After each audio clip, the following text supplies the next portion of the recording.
Alright guys, welcome back to another video. Today I got 5 tips for better drone photography.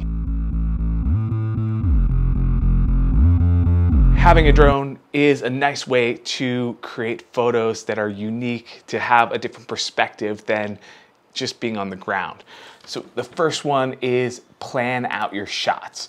So these drones come with a battery that lasts from 20 to 35 minutes, depending on the drone that you got.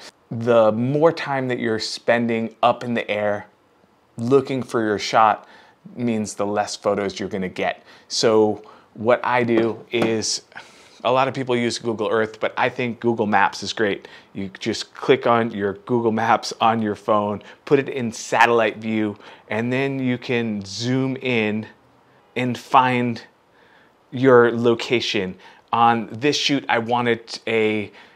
it was a fitness shoot, so I wanted to have some sort of fitness element. I found a soccer field that was really close to my house.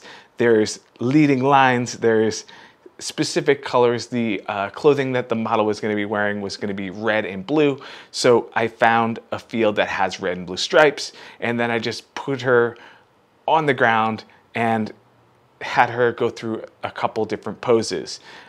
Really close to this location. I like to make the most of my locations. I think we shot for about 10 minutes and then moved on. Really close to this, I found 2 things actually. One is that little amphitheater, and it was occupied when we walked over. So we waited a little bit to see if the people were gonna move, but it looked like they were there for a minute. But right next to that, there were all these kind of leading lines, and they had some cool shadows being cast by the sun. I put the model right in between the cement things and made these cool top-down photos. So these 2 shots that I just showed you, I think I have my drone up for a total of 10 to 15 minutes, which means I still had half a battery left over.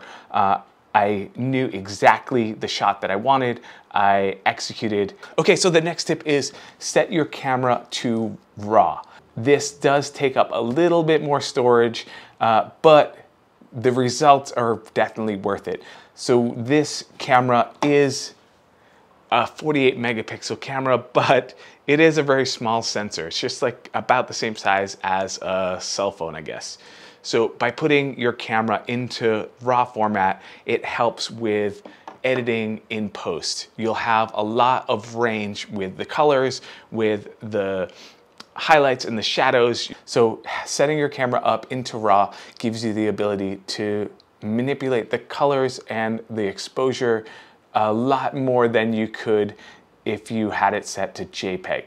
So having that extra information gives you a larger file with lots more room to play around with the colors to give you a more unique look than if you just had the JPEG with the baked in settings that are in the camera. Right, so the next one is for action shots. I am an action shooter. I love shooting people in action.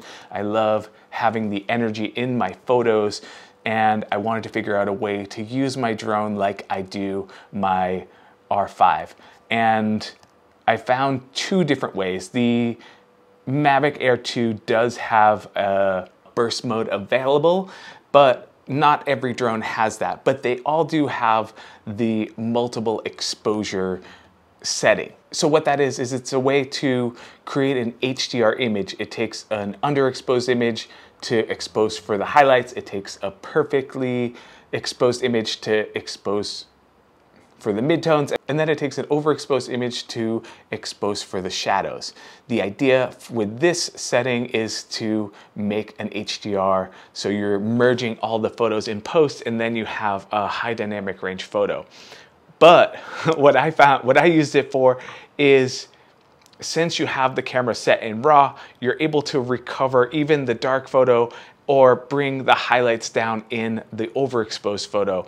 So when doing an action shot, this is like using a high a high frame rate in, say, an R5 or R8 or whatever. So you have up to 5 frames a second that you're able to capture an action sequence, and then you just pick the frame that you want. This is something that I use all the time for my action shot. All right, moving right down the list into tip number 4, and this is for those of you that are shooting with models and you need to give them direction during the shoot. If you are within earshot of the model, most likely you will be in the shot. And I know you can take yourself out with the clone tool. It's relatively easy, but to avoid that, to be able to be far away from the model and not be in your photo, what I do is I use my cell phone. I know most controllers have to have your cell phone connected in order to control the drone. You're still able to make calls. I use my earbuds, put them in my ear, and then have call the model, have them put the phone either in a pocket or underneath their body, someplace that's not visible to the camera, and then have them put their phone on speakerphone.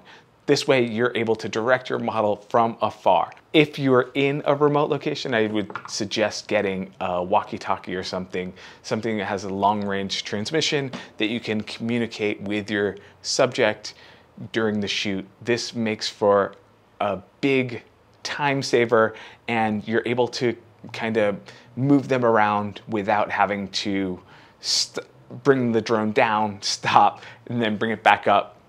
It is something that I use a lot. Okay, so the 5th and final tip, all hours of the day are now usable. So typically with photography, the hours from 10 to 2 in the direct sun are not usable. Now, especially if you're shooting top down, you can have your subject well lit, and these little cameras, these little sensors love direct sunlight. It's just like a cell phone. In a bright sunny day, that's where it really shines.